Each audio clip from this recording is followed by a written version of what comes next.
Yeah. All right, this is bituminous coal. They used it in the old days for house coal. The Phillips family were farmers. One day they were digging holes to build a fence. They discovered coal. This mine's opened up in 1890, produced coal for 20 years. They shut down in 1910. 1959, the city of Beckley bought it. 1962, it was opened up to the public.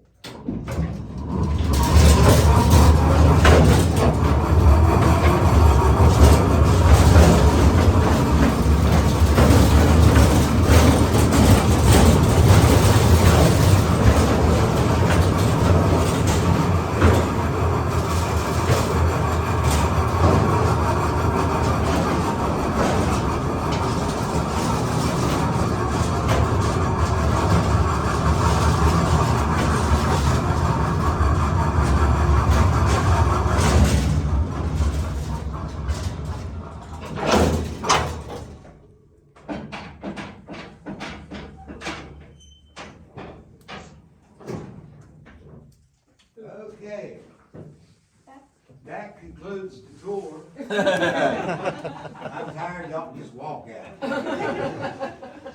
I'm just carrying on this morning. I'll try to look for troublemakers first thing. I know those two, are not troublemakers. All right, guys, before anyone can go underground, the mines has to be fire bossed by a certified person. Someone comes in early, checks for methane, carbon monoxide, take a look at the roof and the rib to make sure everything's safe. We don't have to do that here because we don't produce coal, but we still do every morning. One of us comes in early and does those checks. We've got date boards throughout the mines. We'll put our date and initial on there. Now I want to show y'all how they mined coal back in the late 1800s, early 1900s. And I wasn't around then, all right? Today's coal miners are wearing a strap with a battery. It's mostly remote control. This mines was a pick and shovel all the way. There was never any electrical equipment ever used in this mine. So we're going to show you some, but it was never used here. This mines went under the city of Beckley for about 7 miles in diameter. Now they had to take a pick and pick out this coal and shovel it on these cars. This coal seam right there, 28 inches high. That's what they were working in. They wasn't standing up like me. I'll explain it to you on the other side. They were working in 28 inches of coal. It'd be hard for those little ones to work in 28 inches of coal. As we go on up, the coal seam goes up to about 30, 33 inches in places. The company made the miners work 12-hour shifts. They demanded that they load 10 tons of coal in 12 hours. If they didn't do it, they could lose their job. A lot of times they brought their teenage son in to help them get their quota. Once they loaded the car, they all had a piece of wood with a number on it. That number corresponded to their name outside. That's how they knew who to pay. Now they were thieves back then like they are today. A lot of times the car would go outside and somebody'd steal the wood, put it on their car. This poor guy wouldn't get paid. So finally they put the wood in the car first. Then they loaded the car up. And when they unloaded it outside, they would know who to pay. I brought y'all in on a 1930 model locomotive. Now back in these days, there wasn't any electricity. How did they pull these cars out back in these days? Mules. Mules, horses, donkeys. You know they even use dogs to drag these cars outside? Oh my. Now has anyone seen the movie Coal Miner's Daughter? Yep. Good. Everybody lived in a coal camp. Every coal camp had a company store. You've heard the song? Yeah. 16 tons and all you get, another day older and deeper in debt. That's the way it was. They bought all their food, all their clothing, all their medicine, all their tools. Everything had to be purchased at the company store. Even the houses they lived in were rented from the company store. If a coal miner got killed back in those days, the company gave the family 3 days to move out, so another family could move in. Each week, the miner would go to the company store and withdraw what's called script. It's like a debit card is today. They go in and say, well, I need $20 worth of script to do me for the week. If they went over that, they would deduct it from their pay.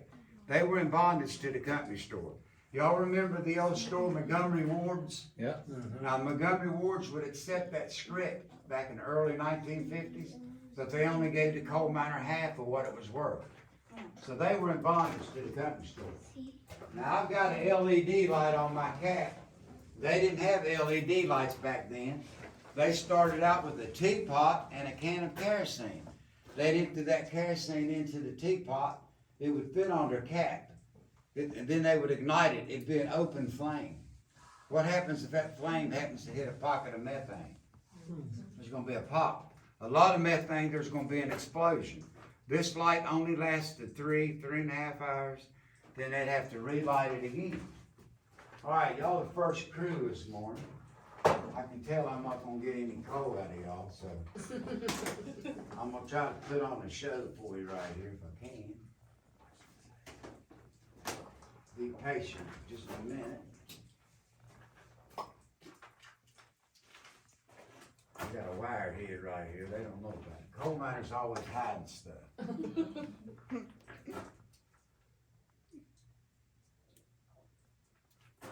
All right. After the teapot, they came out with what's called a carbide lamp. This is carbide. This is water.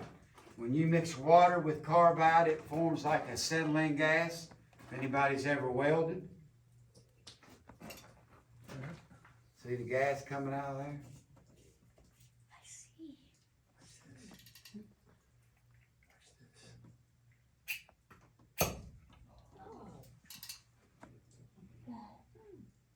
That's why I ran that wire through there to get a big long flame.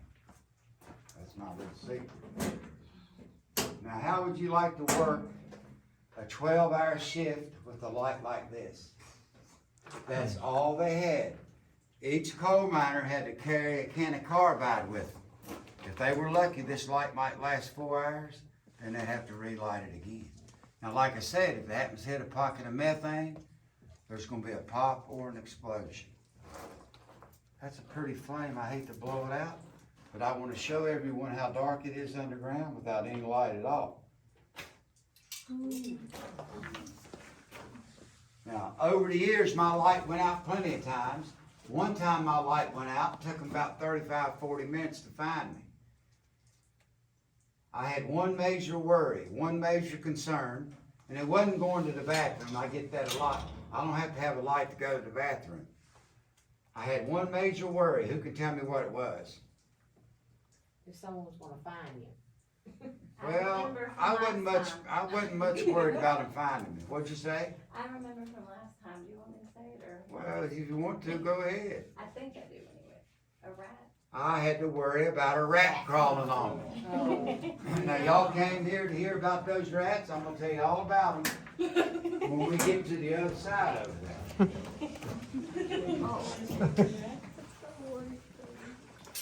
Guys, I know it's hard on y'all's necks. In a minute, it's gonna be hard on their necks. I'm gonna come over here and give y'all a break over here, okay? Now, this is called a flame safety lamp. Back in about 1972, they did away with these lamps because of that flame. We used to use these lamps to check for methane. You could put that lamp a foot from the top. If the top of that flame turns blue and elongates, that means you're in methane gas. They didn't have any way to check back then. Another thing we used this for was to check for oxygen deficiency. In other words, you could be walking along.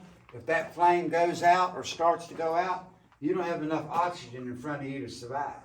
That happened to me years ago. I'd be walking along. That flame would diminish, it would go down. I would back up into what we call the fresh air, and it would shoot back up again. They didn't have any way to check back in those days.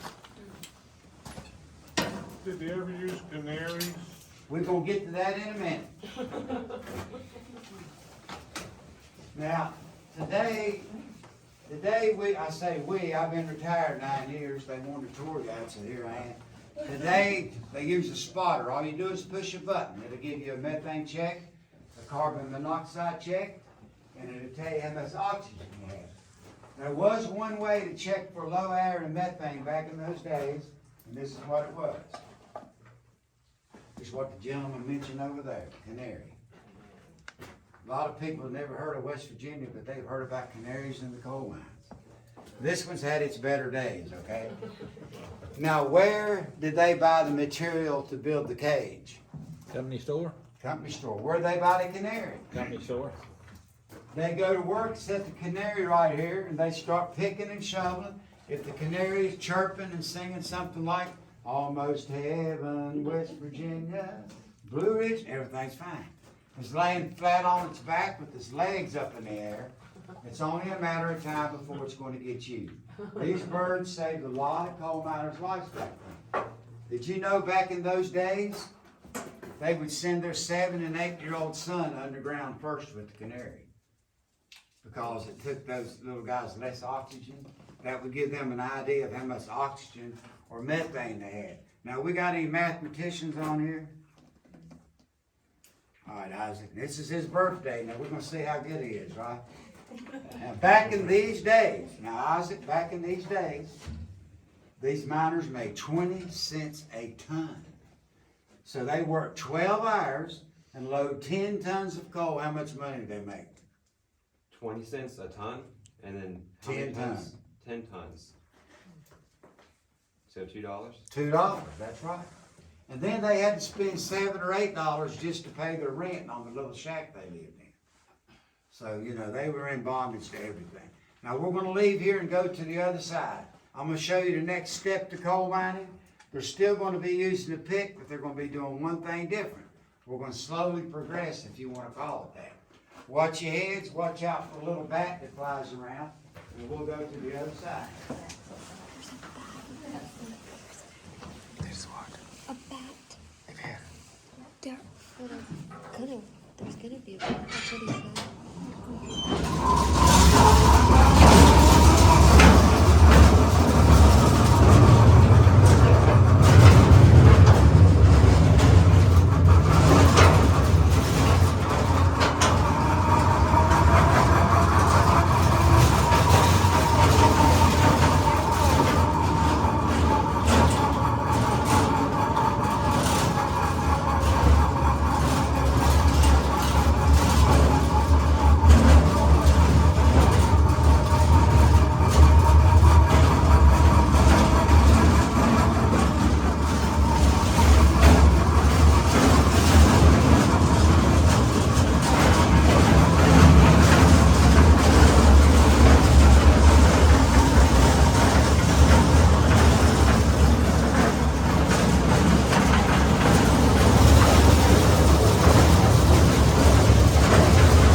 Back up, go that way.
There's 38 elementary kids we had. You guys can scoot down if y'all want so you can see a little better. It's hard to position these cars right here real good for everybody to see. But I think I should work on that car than that.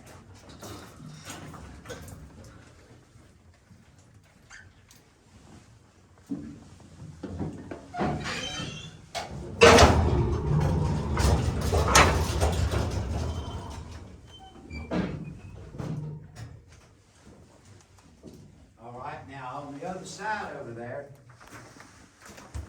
they were picking the coal down. Now they're still using the pick, but now they're doing something different. Now they're laying on their side. And instead of picking down, they're going in, 3 feet in and all the way across. That's called an undercut. Now, why would they be undercutting the coal? What are they going to do? What are they going to do different? They're gonna blast it. Very good. They're going to blast it down. It's got to have a place to fall. After they did the undercut, they took that old breast auger and they drilled 3 holes. They reached in their pocket, they got out the little balls of black powder with their fuses, which they purchased at the company store. They'd shove the black powder in the holes, the fuse wires would be hanging down. Now back in those days, they'd have to get dirt and mud, anything they could find to shove in behind that powder and make it real tight. They call it tamping up. Why would they have to do that? So it doesn't blow out. Very good. If they didn't do that, the shot would blow through the holes and the coal wouldn't fall down. After that, there'd be a cable going around the corner with the battery.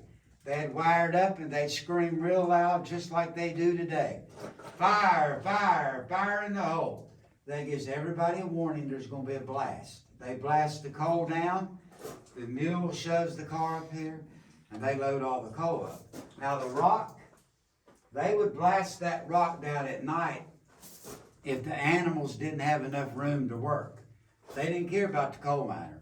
If that animal didn't have enough height, they would blast that rock down at night and get it out of the way so they'd be ready to go in the morning. In other words, if the coal seam wasn't high enough, and it's not high enough right there. This is their actual work areas here, by the way. Now, I happen to be a certified shot fireman. I've blown up a lot of stuff in my life, believe me. But I'm not a terrorist, okay? But I've blown up like roof over your heads for big equipment to go underground. I've put off as much as 300 or 400 shots at a time. We didn't use dirt and mud. We used these little sticks of clay. We call them clay dummies. You stick them in the hole and tap it in there. The reason we call them dummies is because you got to be a dummy to go in that hole knowing you're going to get blown up. Right here, that says electric punching machine. Actually, it was compressed air. The guy invented that. It works like a jackhammer. He thought he could do the undercut with that. It didn't work. It took 2 or 3 men to drag it around.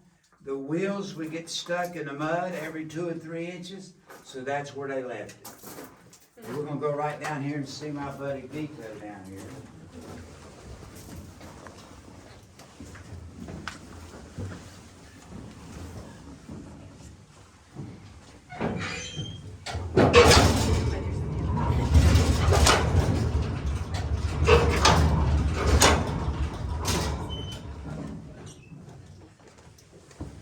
So far, they picked the coal down.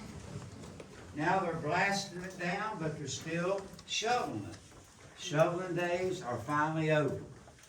This is a 1929 model loading machine. Electric. Now when they blast the coal down, they bring the machine up. Once the coal gets right here, they turn these things on. They're called gathering arms. They go just like this. It pulls the coal into here. What's underneath that coal right there? Conveyor belt? Conveyor chain. They turn that conveyor chain on. They load the car up in about a minute. Shoveling days are finally over. A guy named Bill built that scoop in his garage in 1969. He never got a patent on it. The coal companies copied his idea and made millions. Today's scoops are twice as wide, and some of those are remote control. This is hydraulic. That's a scoop bucket. They go up and down. You could use it to push coal. You could use it to clean the roadways. You could use it to pull stuff with. If you needed supplies, you tell the scoop man. We called him the gopher. But he'd be the one to go for whatever you need. Great piece of machinery, but they had never got a patent on it.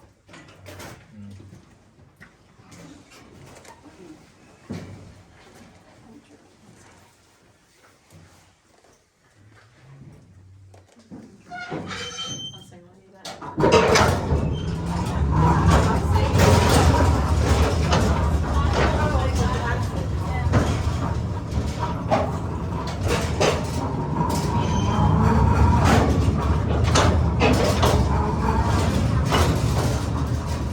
When I was a teenager, anyway.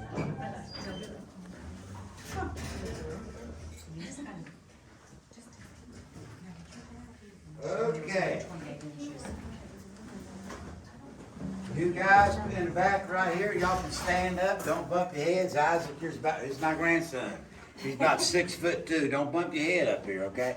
Y'all can turn around, you guys right there, if y'all want to turn around, stand up and lean on the railing. Just don't fall out. Everybody get to see what we're going to do right here in a minute. Now back there, they were laying on their side doing the undercut. There you go. As long as y'all be okay right there. They were back there laying on their side doing the undercut. They finally invented a cutting machine right here. It looks like a chain. Looks like the light bill down here all of a sudden. That looks like a chainsaw turned over on the side. They turn it on and do that undercut just in a matter of seconds. The old breast auger they had back there, now they got a hydraulic drill. Drill a hole in about 2 or 3 seconds. All right, now this is for the little ones over here. Every time I do this, some adult will blurt out the answer. Now come on, guys, let's see if they know. What does this look like, buddy? Young lady, what does this look like, buddy? Helicopter. All right, anybody else? Front, because then if it's A lever? Well, we call it a scooter or a skateboard. When I first went underground, my boss was riding around on one of these. He had a cigarette sticking out of his mouth. Back then, there wasn't any rules or laws. If you went in and got back out good, if you didn't, they didn't really care. Never got a patent on it. Back in 1970, he was riding around on this. Now, they were obsolete in 1970, but he liked this so well, he was still using it. How's it work? You put it right here on the track. You want to go somewhere, you put your knee right here and start pushing, just like this. That was their modern way of transportation. If you happen to go downhill, you could drift a little bit. All right, guys, I want everybody to feel safe right here. I got a question. What's that? Did he ever let you ride it? No, I was just starting out. I had to work. I didn't get to ride around on that. That would have been luxury to ride around on that. All right, guys, I want everybody to feel safe where you're at. Over your heads is 125 feet of mountain. If I drill a hole up right here, we'd go up 125 feet and we'd be outside. Now you see these things in a roof? They're called roof bolts. Those roof bolts is what's keeping the rock from falling on your heads. Now I've put up thousands of roof bolts in my life. Not with this machine. This machine's really old, about 1937 model. It was never used here. Only one man could operate this machine. Today's machines are 4 times wider than this, and you've got a guy on both sides of the machine drilling the holes to put up the bolts. But the idea is the same. You had to have a piece of drill steel with a sharp bit on it. It would fit right here. That's called a drill head. They'd use the hydraulics, they'd raise it up to here. There's another lever they'd use to let it start cutting. Now this is rock up here. This is what it looks like when you're drilling the hole to install these bolts. Just like this. Tell me something. Where's all the rock dust going? Down on you. Down in your lungs, up your nose, down your throat. That's why we all got black lung. Today's machines have blower motors on them. When you're drilling, those motors are sucking all that rock dust through here into a hose into the machine. All they have to do is empty out the dust boxes. But it's still a dirty, dangerous, and most important job in the mines. This is what's over your heads right here. This is it right here. This is a 4-foot rosin glue bolt. They make them shorter. They make them a lot longer. This is what they use today. After you drill the hole, you have to get a stick of glue. You put the glue up in the hole with a bolt like this. Don't let the machine push it all the way up. This would fit over here on the machine. You let the machine push it up to about right here, and then you let the machine spin it for 10 or 12 seconds. What happens to that glue? Gets worn out. It breaks it open, it gets hot, it flows down this bolt, it goes up into those cracks and connects all that loose rock together. You only have to spin it for 10 or 12 seconds. I've tried to train these young roof bolt operators how to put up a roof bolt. They come to work, they're mad at their girlfriend before they ever get here. They didn't get what they wanted for lunch. And you only spin it for 10 seconds. And you got a guy on both sides of the machine now. Well, they're spinning away right here complaining. I don't know why she broke up with me. I guess I'll have to find somebody else. I don't know what I'm going to do. They spin it too long. The glue sets up and gets hard. You can't push the bolt up in the hole. You got this thing hanging down. We call these helicopters. You got to go tell everybody, watch your head. There's some helicopters over here. I hit my head on them and it doesn't feel very good. You got to bring somebody in with the torch to cut them out. Coal miners got a nickname for everything. What do you think we call this? Dinner plate. Dinner plate. Now, I hear that a lot. Now, come on, who's going to eat off of that? Nobody. Come on, who's going to eat off of that? All right. I'd rather eat a phone. That's right. Now, see these little squares? Those little square plates? Those are roof bolts. You see how rusty and old they are? See the newer ones? During COVID, they brought a crew in here and they put up a lot of new roof bolts everywhere to make it safer. We call this a pizza pan. You drill your hole, you drop your pizza pan down. This is what it sounds like when you're done, just like this. And it's there to stay. Wow. Now, this machine is so old. This machine will only drill straight up. That's all it'll do. Y'all heard the song "To the Left, to the Left." Y'all thought I was too old to know that song, didn't you? Right? Those new machines, they drill to the left, they drill to the right, and they drill straight up. That's why you see these plates and pizza pans everywhere. The new machines will do this. The old machine won't do it. That's called a brow. That will roll over on you and kill you quicker than that roof will. They didn't have any way to support them back then. They just put a piece of wood under there and hope for the best. All right? I'm doing good here. That guy's just now coming in. All right. This is called a kettle bottom. Another name for it's a widow maker.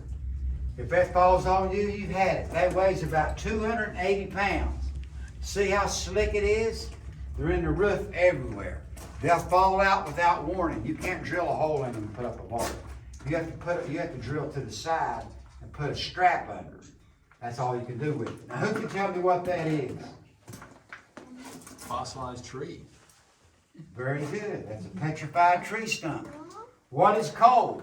Coal is vegetation that's been under water and pressure for thousands and thousands of years, and it turns into coal. That's why you can find fossils in the mines, the little ferns and birds. We got mushrooms growing over there on the other side. Where y'all sitting at used to be vegetation, then it turned into coal. What we got here? Lunch bucket. Lunch bucket, what else? Oh, you go to the bathroom? Water. We're going to talk about the bathroom, but that's not where you go. Coal miners like to be sophisticated. We call this a dinner bucket. Take your top off. What's this? Dessert tray. Coal miners eat their dessert first. You don't know if you're going to get out of here or not. You might as well get your sugar, right? You go to work and there's no dessert, that means you got a problem at the house. She don't care enough about you to even give you a dessert. What's this? Dinner. Main course. Back in these days, they didn't have any way to heat up their food. Today's coal miners has a picnic table, coffee pot, and microwave in the dinner hall. They get 30 minutes for lunch. They crawl down, take a sip of coffee, read the headlines. That's enough to make anybody want to go back to work, right? I'm not allowed to talk about politics. What's this? Water. Back in those days, they had to bring their own water. They filled it up to this line.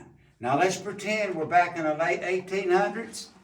Poor old guy's been shoveling coal for about 6 hours. Now he's not standing up like me. Remember, he's working in that stuff right there. He crawls down here, he wants a drink of water, no water. What happened? Somebody stole his water. He went home and told his wife, honey, I'm so thirsty. She said, what's the matter? He said, they stole my water again today. She got all over him. She said, how many times do I have to tell you, drop something in that water to keep those guys from stealing it? Finally, that's what they did. And he's done. Oh, dentures. They put their old choppers in there. They didn't have to worry about anybody spilling the water. Now, that's a true story. When I was real little, I'd spend the weekend at my grandparents' house sometimes. My grandfather was a coal miner. My dad never went underground. I'd go up there. He'd give me little chores to do. I remember every Friday night at 9 o'clock, Gunsmoke came on. It still comes on every Friday night at 9 o'clock around here. I'd look in his bucket and get me a cake or something. His teeth were in there. I believe he soaked them in there all night. I really do. Any mines I ever worked at has rats. We don't have rats here because we don't produce coal. If we produce coal, there'd be noise and food. The rats would come, the miners would feed them. The rat is a friend to the coal miner, just like that what over there on the other side. The canary. They have a keen sense of hearing and smell, and they're smart. I've seen these rats take their tail and lift the lid right off that dinner bucket. Many times I'd be having my lunch, I'd see a rat crawl by dragging a sandwich, dragging a little Debbie cake. They love those little Debbie cakes. Sometimes they'll look over at you like, that's right, what are you going to do about it? But if you see a bunch of rats take off running toward the outside, like in that movie Titanic, there's something going on. There's either smoke on the way, the roof could be bad. The rats always knew, that's why the miners took care of it. Okay, guys, I got to really hurry now, okay? This is called a supplementary roof jack. We used to put these up in places where you couldn't put up these roof bolts. I don't have time to give you all the different types of coal mining, but there's one type which is called longwall mining. And what you do is you take all the coal, you don't leave anything. When that happens, the roof's going to fall in. When that happens, I've seen so much pressure that these jacks will bend over, crack, and break. Right before a major pillar fall, I've seen these plates ping out. They go ping, and they'll shoot out just like a shotgun before the mountain falls in. Right over here, this is called a crib. These are crib blocks. You stack them up, you get a wedge and drive it in. These things will hold up an incredible amount of weight. I've seen the pressure come down. I've seen this wood get squashed down. Water will start pouring out of that wood. It'll push it down to about right here, then the whole mountain falls in. That's called pillar mining. Now this, where we're at now, is the drift mines. We went straight in. There's slope mines when you go in like this. Then there's shaft mines. I worked in a shaft mine where 30 men get on an elevator and go straight down 700 feet. Down there, the methane is really hot. You have to have a lot of ventilation to keep that methane swept away. This is the old mine phone we used to use. Come in outside, we need help. You might get an answer, you might not. All you have is a little wire going from here to the outside. If a rock or something falls, you don't have any communication. Back in the old days, we would put grease right here. The guys go to pick up the phone, to use the phone, they get an earful of grease. Now, I've got two nephews that work underground near here today. Guess what they got underground now for communication? Wi-Fi stations, every so many feet. Not all the mines yet. They got these specialized phones. They try to text their girlfriend, everybody, but it doesn't work. They got Wi-Fi underground.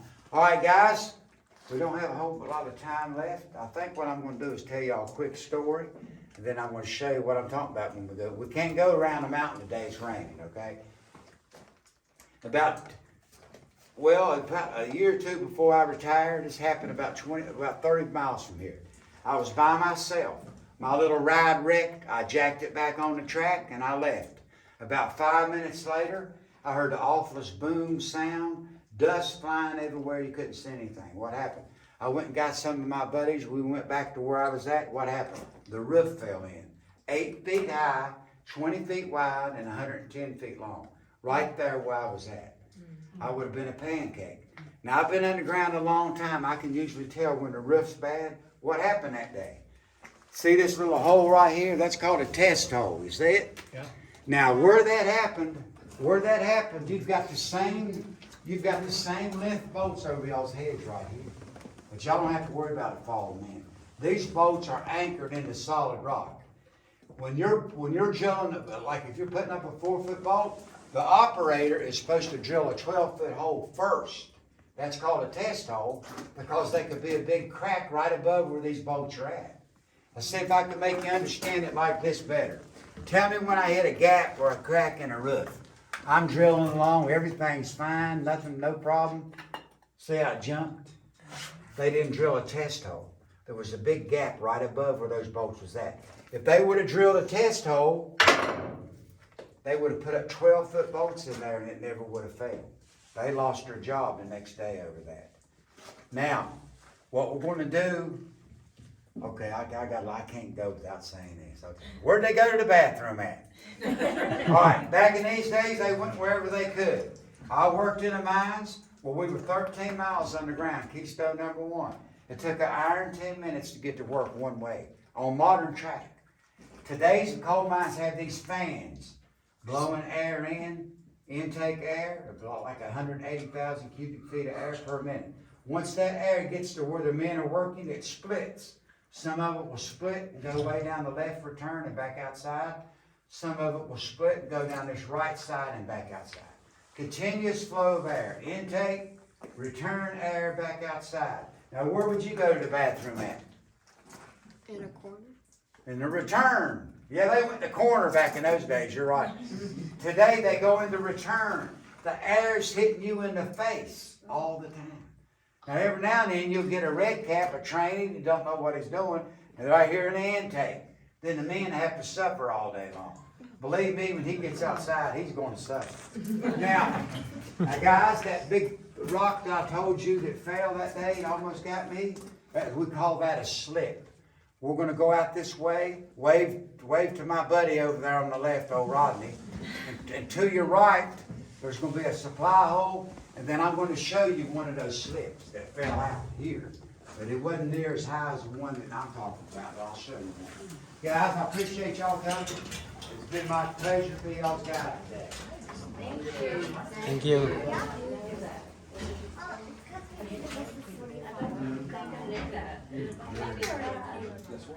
I'm going back outside, backing out.